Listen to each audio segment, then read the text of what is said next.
How's it going, people? Welcome back to the channel. Apologies for the delay. I know it was meant to be 1 p.m. Then it got changed to 1:15, then 1/2 and here we are at 1:45. Finally, says Neff. Yes, finally, we're here. All or nothing, people. It's all or nothing. We're going to get into this news that Arsenal signed up to this Amazon documentary. I don't know whether to laugh, cry, or be happy about this, if I'm honest. I could look at it on one hand and say they're going to expose themselves for the frauds they are and show the incompetence levels at the club at this moment in time. Or on the other hand, I can cry because other fans are going to have more ammunition to fire at us. Or I can laugh because this club is such a mess that instead of signing a fucking first team starting 11 player, we're signing deals with Amazon to record the mess we're currently in. Laugh, cry, or be happy. Let me know how you guys are feeling in the comments. I'm going to go up quickly and catch a few of the early comments. Let's see what the people are saying. Knuckles says, this is a money grab PR investment. If they do well, it's good, and we do bad, it's pity. It's all PR off the back of a so far poor transfer window. You say so far, Knuckles, and the likelihood is it's going to be a poor transfer window yet again. This pissed me off. This one pissed me off. Arsenal tweeted, you asked, we heard. Are they fucking insane? Haven't they heard us asking for fucking investment, asking us for new owners, asking them for change? The only thing they're hearing is an Amazon documentary. I don't even know who asked for that as an Arsenal fan. I don't know what Arsenal fan wants to see this Arsenal side documented. It makes very little sense. Very little sense. Arsenal just want our money, says Marcus. That's what it seems like.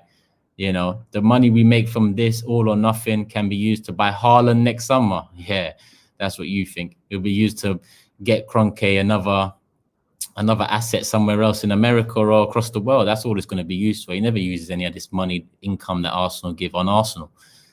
Big up Turkish, says Saba. Hope you and the family are all good. We're all well and healthy. Thank you. Hope you and yours are the same.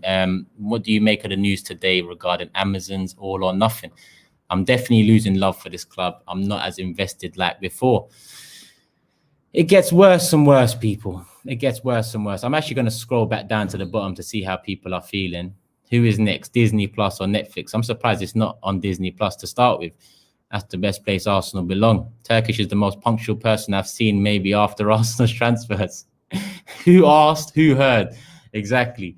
Exactly, Brian. Who the fuck asked for a fucking Amazon documentary right now about Arsenal Football Club? I mean, I watched the Man City one and I watched the Tottenham one. The Man City one, it put them in a very good light. Why? Because they're a very good club, very well-run club. They're ambitious. So, of course, the documentary is going to put them in a good light. As soon as you go look at the documentary over Tottenham, you can see essentially the opposite of a not poorly run club, but a club that made poor decisions in that season, like sacking Pochettino and bringing in Jose Mourinho. Some of the antics Jose Mourinho was on, some of the videos with Dele Alli and the training and whatnot. You know, that documentary for Tottenham didn't put them in a great light. Yes, it probably made them some money off the back of investment into stadium and whatnot, but it didn't put them in a good light. There was more bands to take from that than anything else. And at Arsenal Football Club right now, I'm scared that it's going to be worse than Tottenham's. I'll be honest. Man said North London's a joke. At least we can see Fraud Teta get sacked 4K. You say that, but the documentary doesn't even come out till the end of the season. So just imagine, we go into this season, we go into November, 7th place, we go into December, we sack Arteta. This documentary ain't even out till May, June, July maybe. In May, June, July next summer, I'm going to be more worried about who was signing that summer than this fucking documentary coming out. Maybe if this documentary was weekly or monthly and, you know, it was more in time with things, I'd pay more mind. But do you think I'm going to care more about this documentary next summer or the Arsenal transfer window? We should all keep our eyes on the Arsenal transfer window, not the fucking documentary. Man said time to support Chelsea. Never, never. I heard Amazon will be asking you for your thoughts on Ben White as he signs for the club. They won't be asking me for my thoughts, that's for sure. I don't know if it's going to be aired after 9 p.m. Maybe then they can ask me for my thoughts. But hey, Turkish, Chelsea closing in on Haaland rampaging all or nothing in the first home game at the Emirates. Like I said, this comes out in May, June, July 2022. At the end of the day, the way I see it, and I literally just said it to James here next to me. I said, this is going to be more entertainment for the opposition fans and fans of other clubs than for Arsenal fans. Yes, I've heard a few Arsenal fans say this is going to be interesting. They're looking forward to it. And finally, we can see the mess the club is in. But we should know the mess the club is in. We don't need to see it. And it's not finally. They're actually getting money for this. You know, we're trying to have an effect on the bottom line. We're trying to have an effect on the finances and figures. This documentary comes in and just gives the club more money to highlight and promote the nonsense that goes on around the club. I'm very surprised that we've actually done it, because when it initially came with Man City, I said, you know what, Arsenal will never do something like this.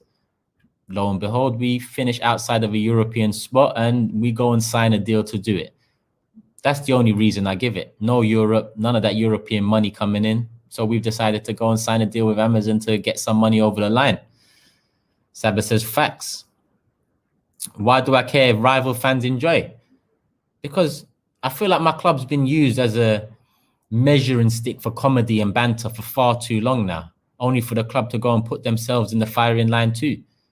You know, a lot of people have used AFTV reactions, fan cams, interviews, other fan channels, and used it to mock Arsenal, mock the fan base, mock the club, and all of that.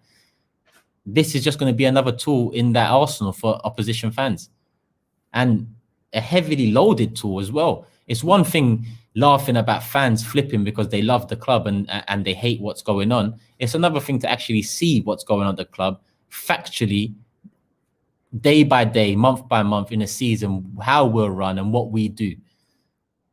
The club don't care about its image, you know.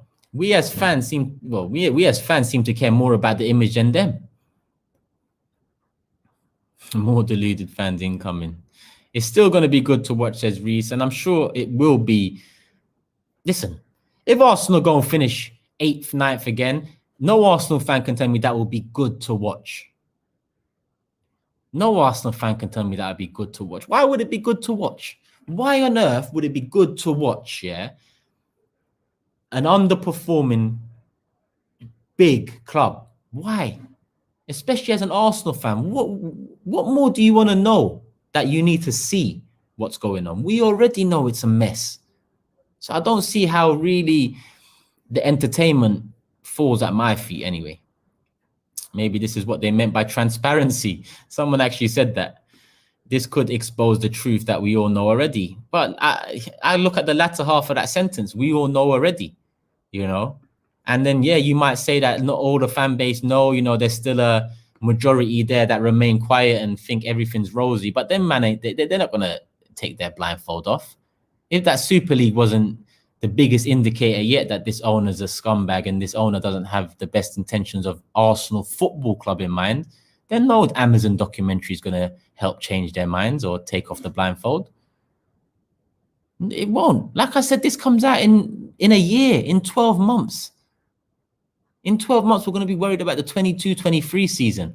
And I'm going to be telling fans, this is exactly what's going to happen. We're going to watch next year the documentary. I'm going to say, look at what happened. Look at how this club is run. Look at what they did in January. Look at what they did in November. Look in March. And then you're going to have fans telling me next summer, don't worry, it's a new transfer window. That's last season. It's old news. It's not fucking old news. It's the same news over and over again. Junior says, aren't you intrigued to see how the inner workings of the club and the coaching of the team is going? Hell no. No.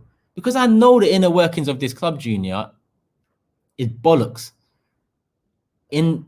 We're in a pile of shit at Arsenal Football Club. I don't need to watch it. The coaching of the team, and again, I barely care about these players. I don't care about the coaches we have. I don't care about seeing how they're coached, in all honesty. I don't care about seeing how they're coached. Because until this club from the top start acting right, I care very little about all of this stuff. Yes, we can talk about the players. Yes, we can talk about Arteta, Edu, Vinay, Richard Garlick, or whatever his name is, Lord Harris of Peckham, and all of these men. But essentially, no change will come until the head honcho at the top goes. There's little upside to this unless Arteta and the squad exceed our expectations. That's the only upside. If we get top 4, then fuck, you know. Then, you know, we look back at that documentary and we look at it next summer and we in a good light. we look at the positives. Then I might be interested in seeing how the players have been coached to see what actually happened. But in all honesty, I don't give a shit about how these players are coached right now. Skullfuggery here, playing devil's advocate. But with the egos behind the scenes, they must be confident it won't be another embarrassing season. Could be a sign that they're particularly confident about the window. People have said that, you know, Harvey over here said that they might be confident in what they're going to do this summer and what effect it's going to have on next season. I tend to think that the money done the talking in this deal. I tend to think that in an ideal world where Arsenal have European football, Stan Kroenke and the club wouldn't touch Amazon all or nothing with a barge pole. But being in the position we're in, having a couple of years impacted by COVID, no fans, and also going from a Europa League team to no Europe has a massive impact on funds. So I tend to lean more towards it being a financial blessing for Kroenke rather than an opportunity to highlight change. I'm willing and hope that I'm proven wrong, but in all honesty, the way history has went, pardon me for being pessimistic about this whole deal. It's all edited, not real people act in front of the cameras. Yeah, there is that part of it too, you know. None of these reality shows and nonsense you see on TV are 100% reality, you know. At least 20% is manufactured. Turkish, this is just PR in my opinion. Yeah, well, you say PR, I lean more towards financial gain because PR in this sense, or in the sense we're talking about, is meant to be a good thing. I don't think this documentary is going to end up being a good thing for us. And by that, I mean the reputation of the club, maybe not the finances. We don't know what's involved in the deal and how much Amazon are going to give Arsenal and so on. But in terms of where we've been the past 2 years, 10 years, where we look to be next year, this documentary ain't going to do us no favors in the PR sense. If anything, it will add further fuel to the fire. Turkish bro, we need to pattern a protest for the opening day at Everton. Oh, Ala Everton, sorry. Especially after this dead news and those violating Super League Stoke comments. Yeah, do you remember those Stoke comments? Big up Khan. That's a shout. That's a shout. But listen, 2 years ago, I did a Kroenke out protest at the Adidas kit launch. I believe it was beginning of July. It might have been the 1st or 2nd of July. It didn't really kick on. It didn't move on into the season. Why? Because 2 weeks later, we signed Nicolas Pepe and everyone thought, you know, we're turning some sort of a corner. Lo and behold, we didn't turn, we fucking turned a corner, but that corner took us more downhill. You know, I don't think anyone expected that.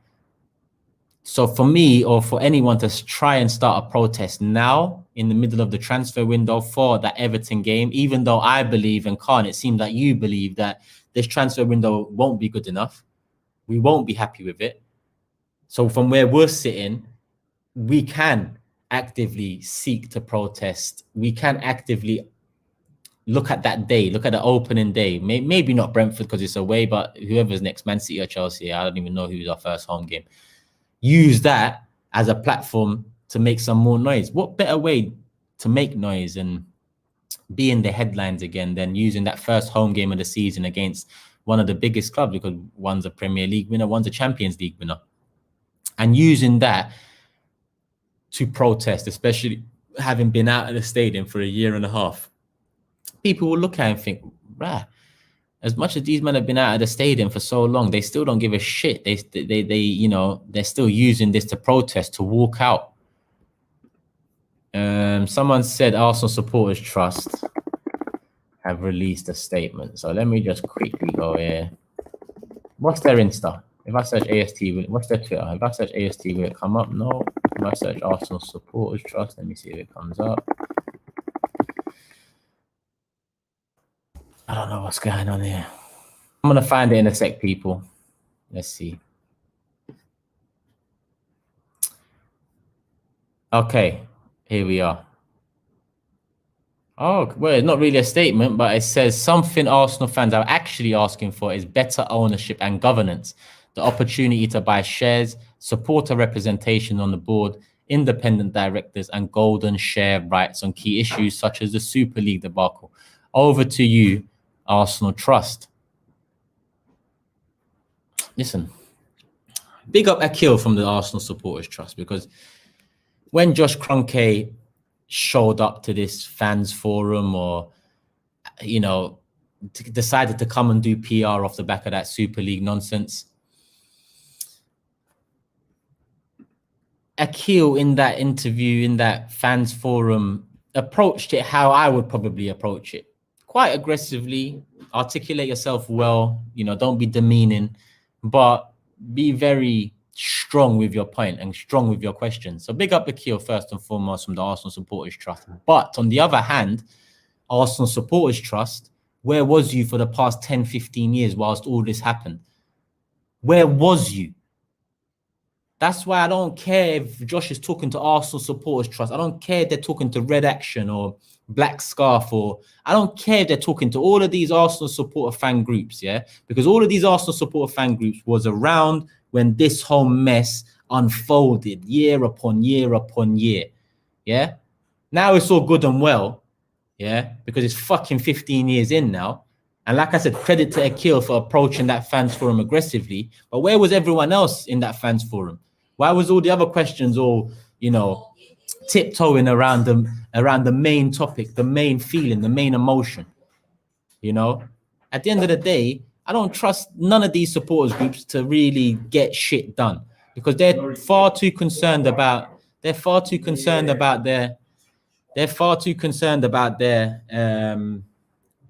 reputation, their links to the club, their future links to the club.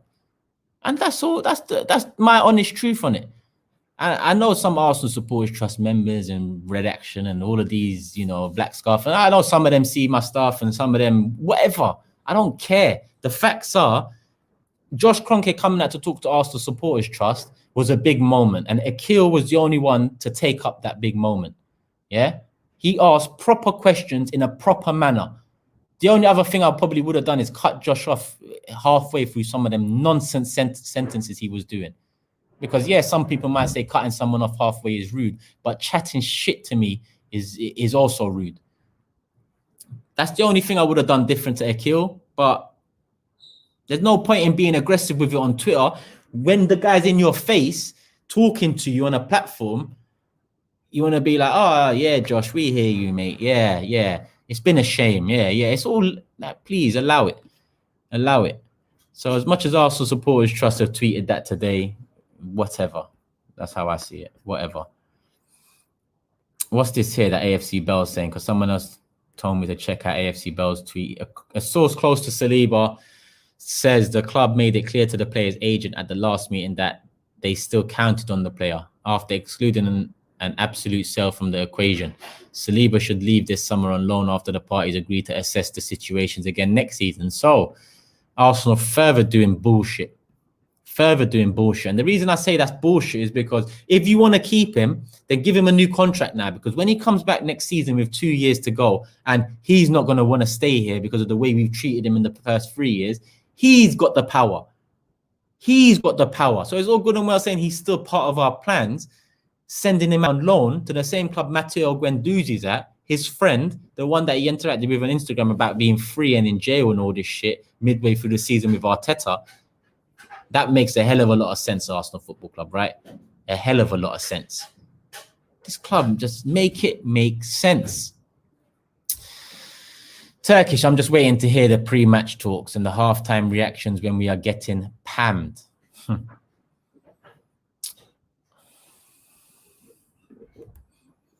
I'm actually vexed.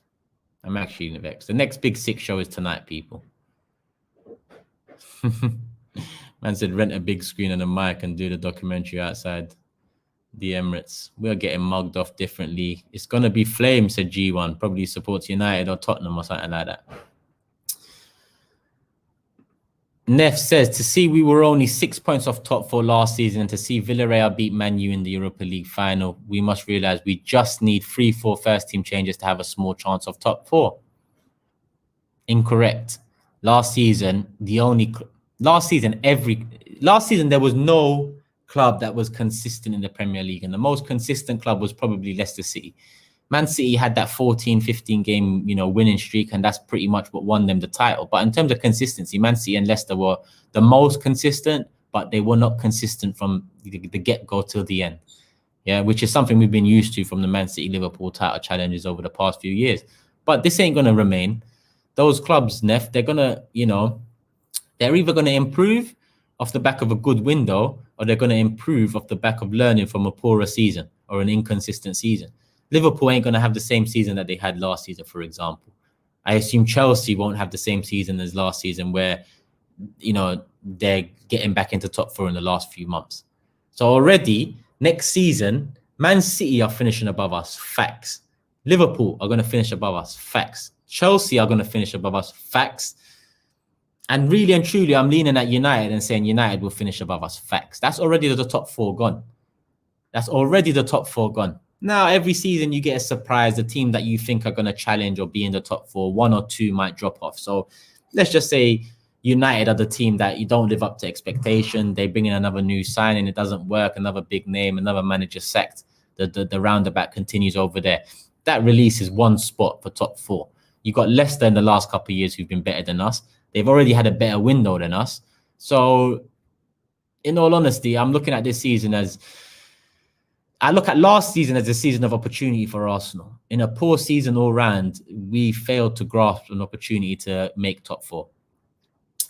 6 points off in the end tells us we were close, but it also tells us that the league was poor last season overall.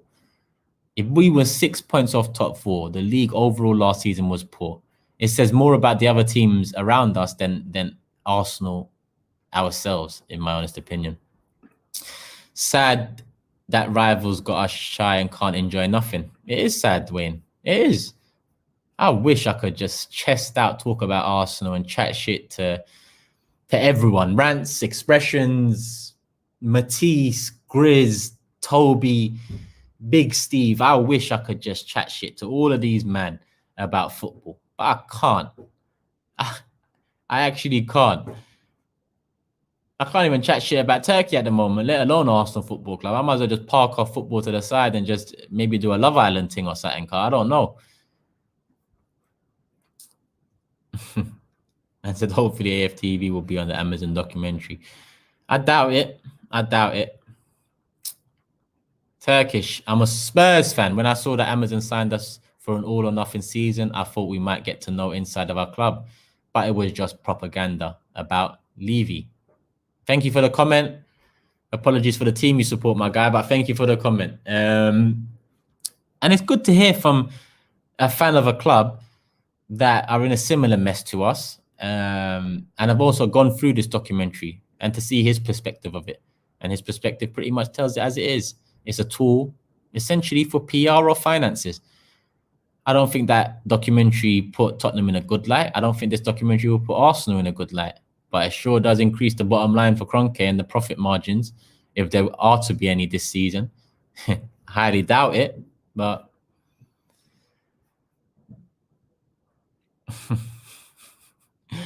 I see you, Real Bull Talk. I hope you're good, my guy. I hope you're good. It's been a little while since I've done one of these again. The Konate announcement. You mean the one where you're doing fireworks in the park? I saw something about that on Instagram, but I didn't see the full thing. Spurs got 10 million for it. We've got a much bigger global reach fan base. I'd expect us to get at least 12 mil. Gonna be hella censored, and Josh Kroenke would try to get involved in that like he's doing shit. 10 mil or 12 mil fucking doesn't do me anything. It doesn't do me anything. Let me just go up there quickly because I saw something here. Turkish, beg you tell me when the pain will go away. Mate, I've been asking that same question for years. Ain't no one got the answer for me. Arsenal have sold their soul hard. Hate to see it. Hate to see it. Hate to say it, but it's facts. We ain't got that class, that soul we had, and all of that shit's a myth. All of that shit's a myth. Yeah, fireworks in the park. Yeah, I saw that. I didn't see the full thing, but I saw a quick Instagram. Look at our club, Turkish. Sancho signed and Glazers out is nowhere to be seen. That's what happens. And that's where the fans have to take responsibility. United fans, I assume you're a United fan. Look at our club, Turkish. Sancho signed and Glazers out is nowhere to be seen. Well, if you're not, you're not. But just one signing doesn't fix the mess at United. Just one, I say mess at United, obviously finishing second and going into Europa League final. It doesn't seem like they're in much of a mess, but they are in a mess.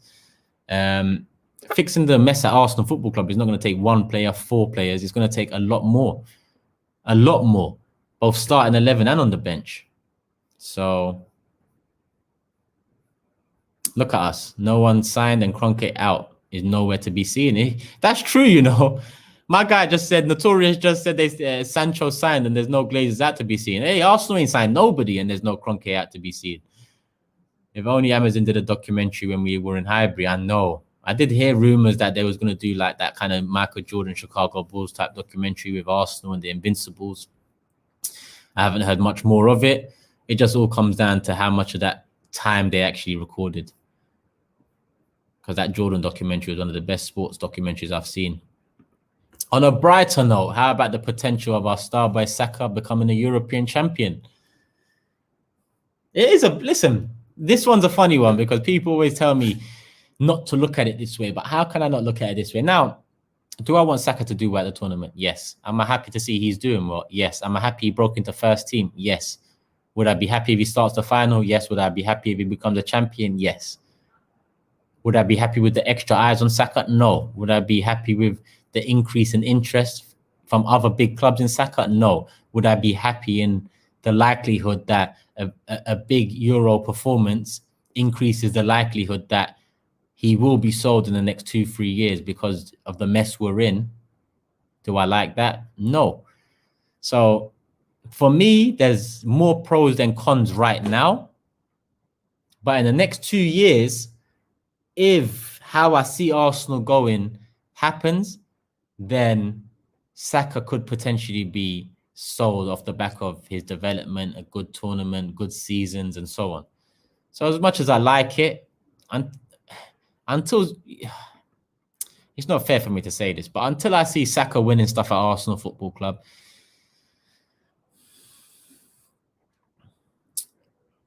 nah, it's not fair for me to. He's only 19. It's not fair for me to say that. It's not fair for me to say that. I can't put him on a pedestal yet. Yes, he is our best youngster, and yes, he's having a great tournament. But at the same time, he's doing it for England, not Arsenal. So as much as I can enjoy it, I need to start seeing Arsenal be successful, which was so far off that it's a mad thing to ask. Big up Mr. Ray. I saw somebody say, I can't believe Arteta signed off on this. Do people think he has a choice? Where's the puppet emoji? It's true, you know. Where is the puppet emoji? Anyway, that Amazon documentary will be filled with kit releases. It's October now, and Arsenal released their 3rd kit of the season. It's November now, Arsenal about to release their 5th kit of the season. It's coming to the end of the season, and Arsenal about to release their end-of-season special kit. End-of-season special kit. Now, that's all I'm going to see. New kits and nonsense. New kits and nonsense from Arsenal Football Club. Taylor says, yo, Turkish, do you reckon people will be keeping an eye not only on this season, but how the documentary is perceived by fans? And strike again, yes. And I honestly think a protest in the first home game of the season would speak volumes to just show the world and show the owner and show the board and show Arteta that, listen, you're not getting away with it again. We're not cleaning no fucking slate for you. We're going in with that same dirty plate from last season. It's up to you to clean it. We ain't cleaning nothing. I think that would have a massive impact. But who knows? Who knows? I do also want to, hopefully in the next few months, I do also want to speak to people like Fabregas and Van Persie. I literally just discussed it with Robbie now about the potential of speaking to them players who have highlighted the problems at Arsenal Football Club, and by problems, I mean the core problems. And it seems like it's something we can do. I want to speak to Fabregas about what he said about feeling like a lot of the responsibility was on his shoulders, feeling like there was no winners in the side, understanding why he left, what happened when he wanted to come back. With Van Persie, I need to speak to him about the contract renewal. I need to speak to him about, was he even offered one? I need to speak to him about what really happened in that meeting. I want to speak to him about all of that, you know? And then maybe we can open some more eyes, because it's all good and well Turkish saying it. It's all good and well Robbie saying it. It's all good and well Arsenal Supporters Trust saying it, or DT saying it, or whatever. But when you hear it out of the horse's mouth, a player like Fabregas or a player like Van Persie, probably the two best players since we've been in the Emirates. Well, obviously there's a couple of the OGs that crossed over the Emirates era, but in terms of the shit era we've been in, Fabregas and Van Persie are the two stars. I'd love to speak to them about it and see what they say. So hopefully that happens soon, people. Look out for it. Mark, hope you're well, my guy. Hope you're well. Turkish, big up, King, my guy. Saka's going to leave. We can't continue to be this crap. I think once he gets a taste of winning trophies, he may want to do the same thing with Arsenal. Well, naturally, as players get older, they're going to want to win. Now, if Saka tastes success at the Euros and it's big success at that, not only has he tasted success, and when you taste success, you crave it, you want to chase it, you want more, but his name is in lights. His value goes up. The interest goes up. And look at where we're at right now. Let's be honest here. Real Madrid, Barcelona, Juventus, Inter Milan, Man City, Chelsea. Yeah? If they wanted Saka, they could do it in 12 months. In 12 months, them 6 clubs could do it. We're not in Europe. Just plant some seeds right now. This summer, just plant the seeds. We're interested in Saka. If one of them big clubs said that, that'll go into Saka's mind. And then throughout this season, he'd be thinking about it. And the next season, they'd come. And that's not me putting the club down further than they have done to themselves already. That's me being realistic with what could happen. You can't maintain finishing 8th and underachieving every season and keeping hold of good youngsters, good players. It's just not going to happen. We couldn't keep hold of Sanchez when we was making top 4. Why? Because he wanted better than top 4. He didn't get it in the end, but he wanted it. Van Persie, he wasn't happy with top 4. He wanted better. Fabregas, he wasn't happy. He wanted better. You think Saka's going to be happy with top 8? Maybe top 6. Let's say we finish 6th this season. He won't be happy unless this season we make progress. We're in Champions League again in the next 2 years. And we're challenging in the next 3 to 4 years. That's what would make Saka happy. But we're not going to do that. You know that, Mark. I know that, Mark. A lot of fans do. Saka has the FA Cup. That's true. I forgot about the FA Cup. I don't think people really big up YM as well. Hope you're good, my guy. We ain't talked in a little while. I see you in the chat as always, supporting the thing. Love for the love. 1,000 people online as well. Make sure you guys hit the like button. Make sure you guys hit the like button, get that up to 1,000 too if we can. I don't think people realize that we can have a very good window and a very good season, yet still finish 5th or 6th. That's how big the gap is now. Another very, very good point. Another very, very good point. 10 transfer windows in a row. You have the worst transfer window out of the big 6, and then you all of a sudden have the best transfer window out of the big 6. It's not going to fucking put you any closer because for 10 years, you've had the worst. You're going to need to back that best transfer window up with another best transfer window, with another best transfer window. And this don't only come to the amount of money you're spending. It comes down to how shrewd you are. It comes down to how much you get for player sales.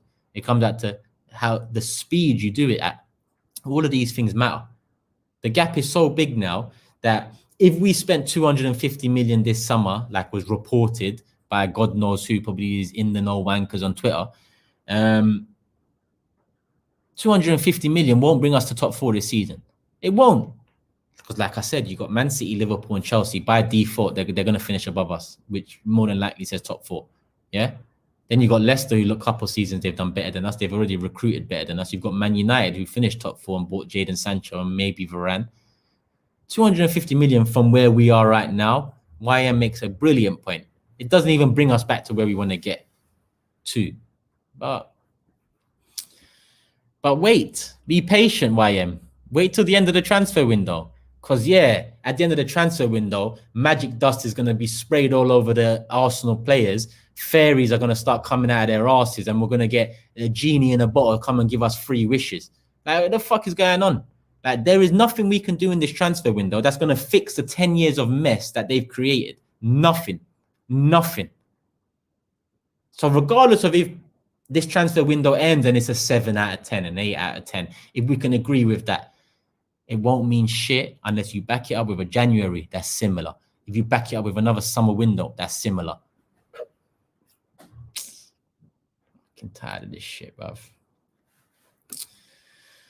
I don't know what it is, but I just have a feeling that this will be a pretty decent year for us. Oba will be back to scoring goals again. I hope so. I do hope so. I want Oba to lead the line next season. I don't want none of this nonsense about who's the best striker up top and who's this. Listen, Lacazette's got a year left. Eddie Nketiah's got a year left. Au revoir this summer or au revoir next summer. And with Aubameyang, he's the one that signed a new contract. He's the one that's with us for the next 2 years. He's the one that we can rely upon right now because we know he's here and we know his contract ain't running down. It has to be him. If we go into the season again with nonsense of him on the left, him up front, and we're debating that all again, listen, we've got enough attacking midfielders now to have a very strong three behind Oba. Whether that works out for Oba or not, that's on him. Because at the end of the day, the three behind are very young players in general. You get the Martinellis, the Emil Smith-Rowes, the Sakas, and Pepes. If it doesn't work out with Oba up top, we're going to have to look past Oba. It's not like Oba's going to be here for the glory days anyway, because in the next 2 years, his contract is done. And in the next 2 years, we ain't doing shit. So, I just see you trying to be positive here. I get you. And I do agree. I do think Oba's going to have a good goal-scoring season again. That's more me being optimistic and it just being a surprise that he didn't last year. Generally, even if he has poor seasons, he still gets goals. Last season, he had a poor season overall. He didn't really get many goals, you know. And part of that comes down to in and out, the squad rotation. But a lot of it also comes down to him himself, whether he's still determined, whether he's still got that passion and fight following the contract signing. Why not? Love football, hate KSE. I would love a Sunderland till I die type documentary. You know what? I haven't watched all of that. But that came up again today as well off the back of the All or Nothing news. Apparently that Sunderland till I die, like everyone that I've spoke to has said very good things about it. So I'm going to definitely watch that this weekend. But we will most definitely get lies and Balamori stories of all gravy in line with KT's press release. It's definitely going to be in line with the press release. Like, I'm just tired of this. I'm just tired of this club. Gunners Forever says, same old story. Robbie's going to talk about players we won't sign. AFTV is going to buy new kits and merchandise by September. Kroenke will still be around and weak-minded Bottle Job will still be running the club. So Gunners Forever. Robbie's going to talk about players we don't sign. Fair enough. And I agree with that. You know, I look at a lot of these transfer rumors as bullshit, nonsense, you know. But a lot of fans believe it. A lot of fans are fucking chasing the stories. Hence why they're there. So on that one, I'll agree. The buy the new kits and merchandise thing. AFTV is a channel with many different people, from presenters to cameramen to general managers to whatever else. Yeah. Now, if AFTV buy kits, and even me saying that's wrong because AFTV is a channel. Let's say Robbie buys a kit. Let's say Robbie, James, and Cecil buy the kit. Does that mean you should buy it? You know, does that mean that you should be tainted by what you're seeing on AFTV or other fan channels? Even me, when I say don't buy merchandise, I'm saying that's my opinion. And I wouldn't put down someone for buying merchandise. I'd be disappointed, yes. But I wouldn't make someone feel away for buying merchandise. Because someone could make me feel away for not giving up my season ticket. I haven't been able to do that yet. But it is what it is.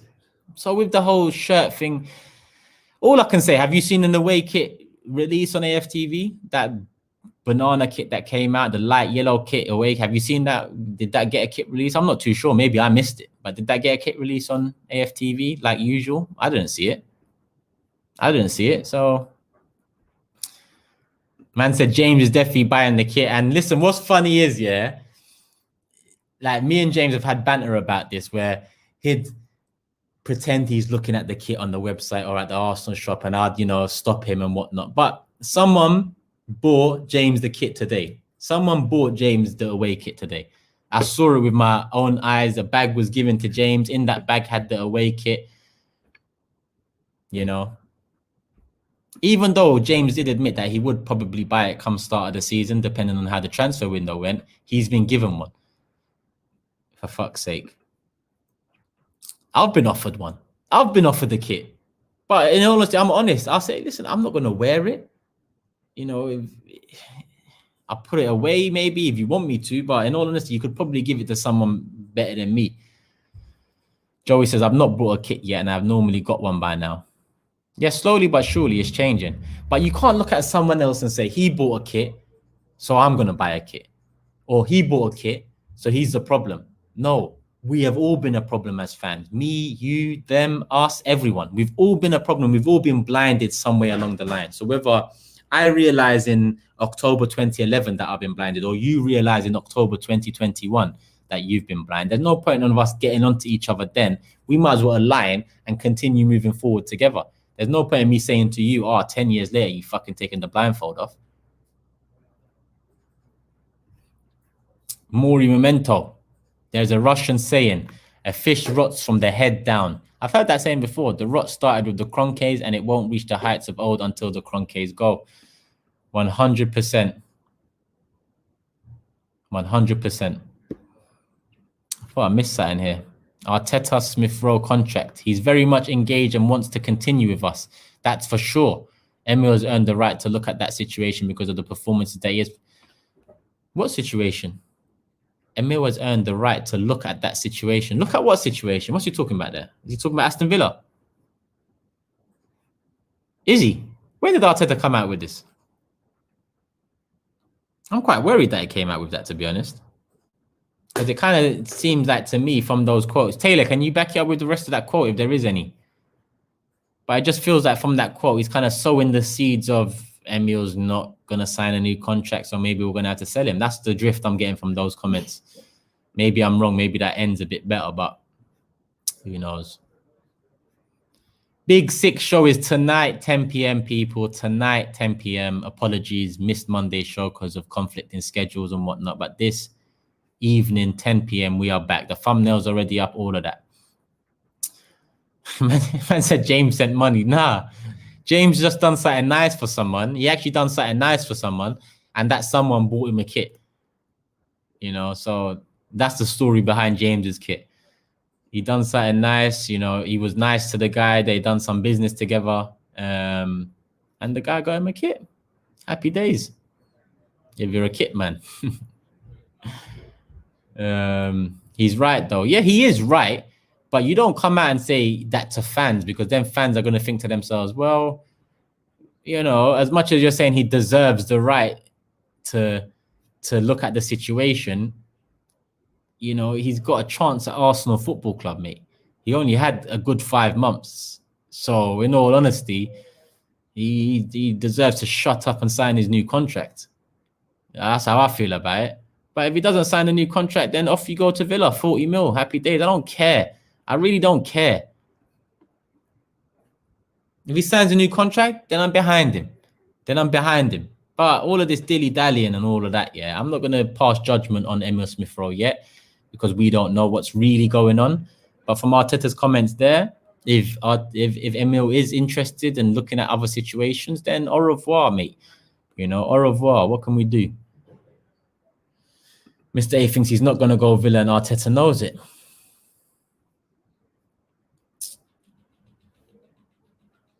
What's going on here? So, Taylor said he'll put the link to the article in the chat. It is what it is, man. Am I really going to start reading about fucking Arteta? James Ben said ESI is close to sign. They've been saying he's close to signing a new deal for the past 2 weeks, maybe even 3 weeks. So I don't know what close is to some people, but close to me would be like, yo, you ready to sign? Cool, sign it then. That's close. Not 3 weeks ago is close. In modern day 2021 technology, if someone's close to signing, then within 24 hours it should be done. James Benge. I give a fuck about these man, Chris Wheatley and James Benge and Fabrizio Romano. I don't care about these men. They know a bit more than the average in the know journalist, cool, but they don't know it all. ESR situation is like Hudson-Odoi. He's trying to get leverage for a big money contract. In the same way Chelsea were wrong in giving Hudson-Odoi what they gave him, I'd say would be wrong to give Emil Smith-Rowe anywhere near 150 bags right now. Anywhere near that would be wrong. But when you're run the way we are run, you're left in these types of situations, you know. ESR might have done Emil Smith-Rowe is not Van Persie. Van Persie, you know, was coming to the end of his playing career in terms of his age. Yes, he went through a lot of injuries at Arsenal and whatnot, so he didn't really produce the best for us, but he produced for us before seeking the intent of the club and wanting to move away. Emil Smith-Rowe is not at that level. 60k max, 40k max, 70 max, 75 to 90k is fair money. I think that's fair. I think this one's fair. 75 to 90k is fair money. Make it a 5-year, make it a 4-year deal with an option of an extra year. And then you tackle that one again in 2-3 years. You tackle that one again and you potentially go up if he does develop and perform. You go up to close to 150 bags and that's him until he's 30 and then that's his big contract done. But nah, we won't do that. 70 for Emil Smith-Rowe is too much. Well, it depends on how much influence they think he's going to have in the side in the next couple of years. If Emil Smith-Rowe is going into the season, Saka's not on 40k now. Wait, he signed a new contract last season. Is Saka on 40k from last season? Maybe you're right, Ryan, actually, because he hasn't signed a new contract, has he? No. This is why I'd give Saka a new contract straight after the Euros. You don't see a player that young perform well enough at the Euros to be starting coming up to the final. You don't let him come back without offering a new contract and showing him that you value him more than any other club in world football. We've got to show Saka we value him enough and give him a proper contract now. Give him a proper contract. Give him a 7-year contract for 100k. Protect yourselves a bit too. Mukil, you must be mad, my guy. Saka is worth a lot more than 40 million and Emil Smith-Rowe 25. Okay, fair enough. But Saka's worth a lot more than 40 million. I'll tell you that now. I'm looking at 100 million for Saka. I'm looking at 100 million for Saka. Don't give a shit. Let's hope he improves and develops and he continues, but that's the figure I'm looking for if we're looking to sell in the next couple of years, 100 mil. Double it for both, says Maury. So you're saying 80 for Saka and 50 for Emil Smith-Rowe. Man said, are you dumb? Last time I checked, I'm not, but fill me in. What do you think? That's too much. 100 mil is a stretch. Not really. Not really. I mean, if you look at some of the big transfers that have gone about, why are you saying it's a stretch? Because Sancho went for 73 mil. That's why people are saying it's a stretch now, but why? Why is it a stretch? If Ousmane Dembele can go for 110 mil, if Coutinho can go for 140 mil, none of them man was worth that, P.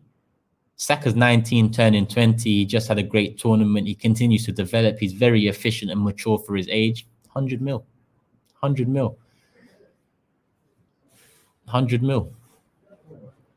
If Grealish is 100 mil, then Saka is 50.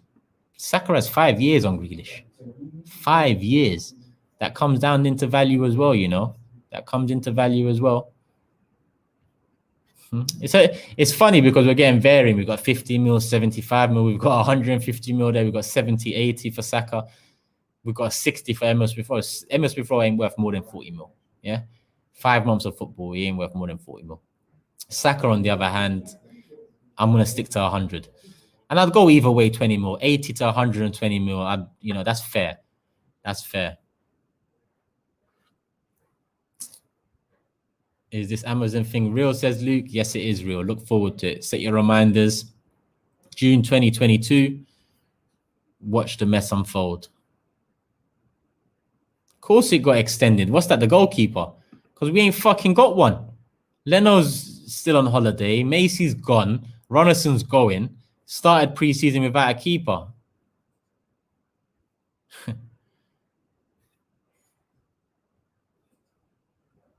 Man said, what content will we see in the All or Nothing? Just Obra and Laka twerking, louder. All of this nonsense that they do in the dressing room, man. I remember Mustafi was dancing in his pants a few years ago. And I mentioned in an interview and people were telling me, allow it, man. Let them be who they want to be in the dressing room. No.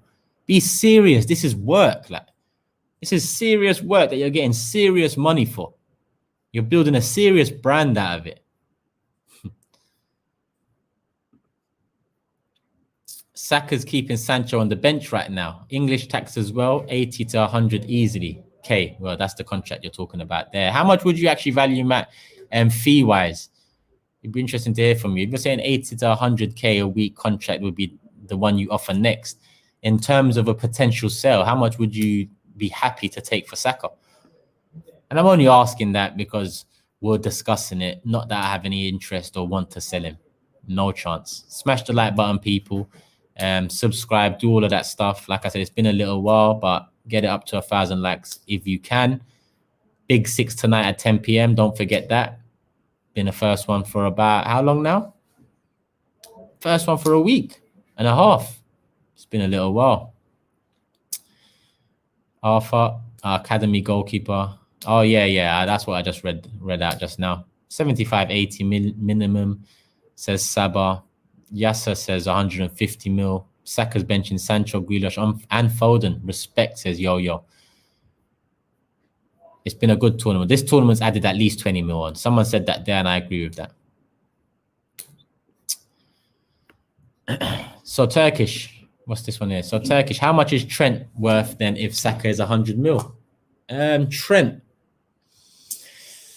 right back, can only really play in that system that, Klopp wants him to play. Let's be honest. When that system is not there for him, like last season, when the personnel's not there for him, he isn't that same player.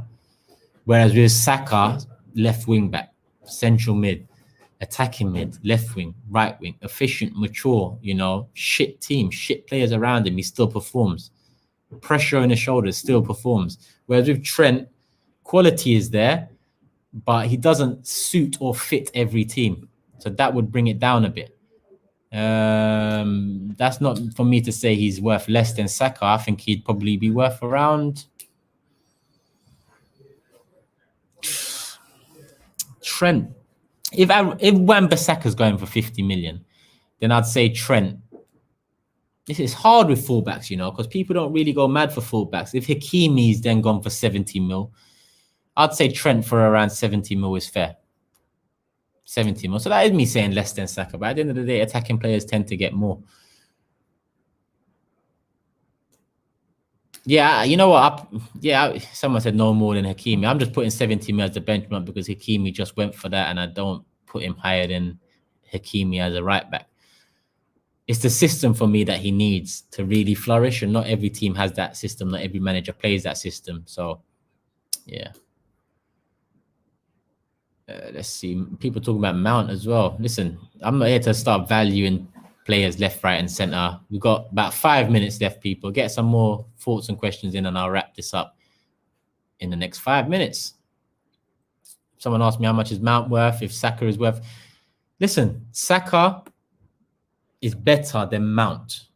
Yeah, Saka's better than Mason Mount. Yeah, people are going to say they don't play the same position, but Saka's better than Mason Mount. So I don't know why someone's asking me what Mason Mount is worth if Saka's worth 100 mil. Saka is better than Mason Mount. And I've got no doubts about that. No doubts about that. And that's not me saying Mount isn't a good player. Mount's a good player, but Saka's better than Mount. Mr. A says that's debatable. Then we have a over Mount there. Facts from Aditya. Facts again. They shouldn't be compared. No, it's true. They shouldn't really be compared because they're different types of players. But if someone's asking me off the back of me quoting Saka as 100 mil, what Mason Mount is worth, not 100 mil. That's just how I see it. Mr. A, Mount is very, very good.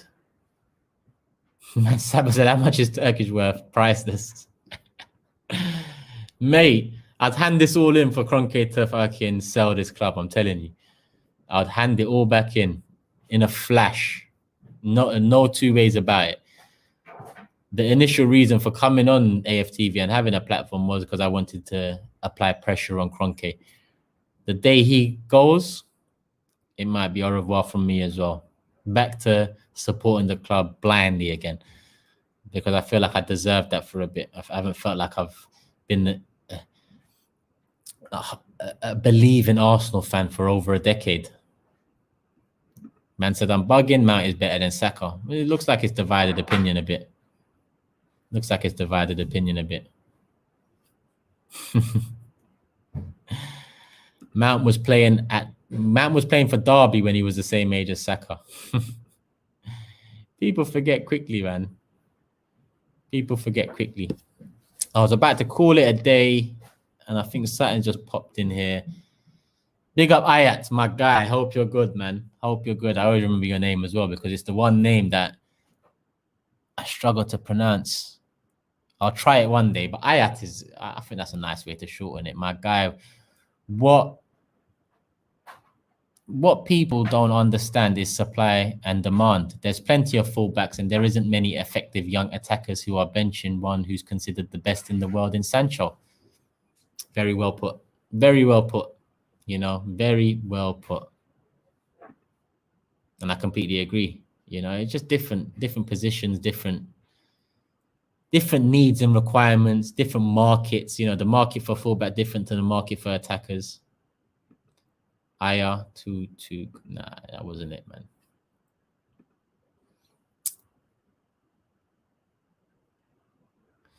I'm gonna try it out in my spare time, man, and then I'll get back to you on that.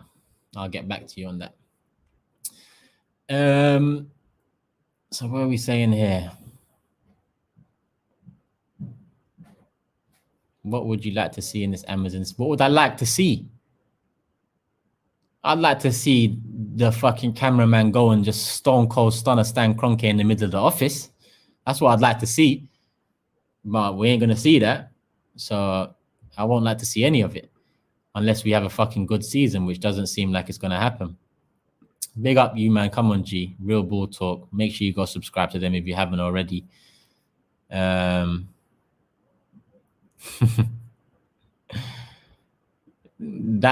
be something. That'd be something. Satan Kroenke, you know. Danielek missing. I wouldn't say he's missing. You know, a takeover of a club when you've been rejected twice. It's a long journey, and that's why we have to remember Danielek and Thierry Henry both said this is a long journey. And they don't need to say that for me to know that, but I think they need to say that for others to know. The long journey, when I heard that, I knew he meant 1-2 years.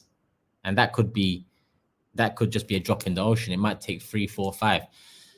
But he started it well. He started with, you know, 2 bids, a little increase, one below 2 billion, one just over 2 billion. Both got rejected. Cool. Both got rejected. Do you go back in for a bid straight away, knowing that they're kind of anti about it all? No, you probably maybe sit back, analyze it a bit more, wait to see their next move. Obviously, they haven't made a next move in the transfer window, but wait to see what happens. And then maybe you go again with a third bid. In all honesty, for Daniel Ek or Henry or Vieira or Bergkamp to continually come out and speak about it, it could turn Kroenke off Daniel Ek as a potential sale altogether.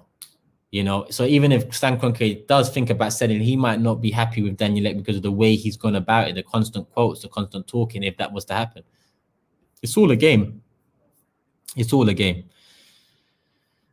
Man said Stone Cold Stunner, Turkish will follow up with an RKO. My guy, I can't lie to you, Triple H is my guy, so fuck an RKO. I'll just get the sledgehammer from under the desk and do him one.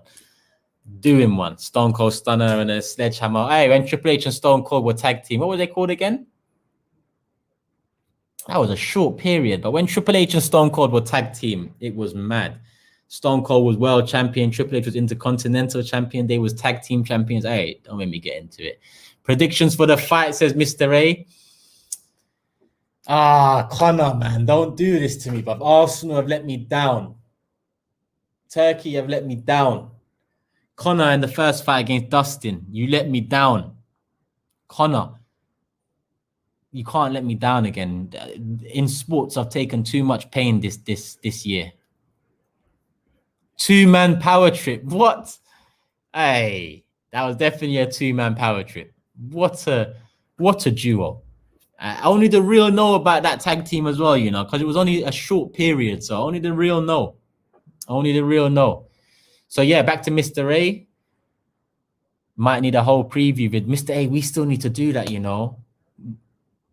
Mr. A, can you message me again on Twitter? Message me again on Twitter, my guy. I'm going to send you my number and we're going to talk. We're going to talk. Let me see where you're based and see if we can maybe do this in person. But I might need to do a preview. I'm thinking of doing a watch along for it.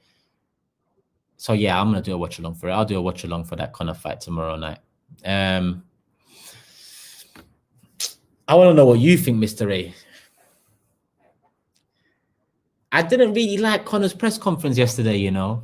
That whole, like, your wife's your husband, that is shit banter, I'll be honest. And I'm used to Conor having elite banter.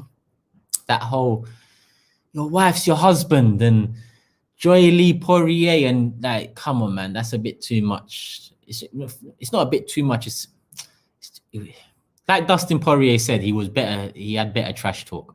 He was waffling, you're right. I didn't like that. There was moments I did like, but there was moments I didn't like. And I feel like, honestly, before the press conference, I was confident Conor would come back and rewrite his wrongs and do the job. The press conference made me cringe, and I started thinking to myself, maybe he has had it. Maybe this is the last roll of the dice.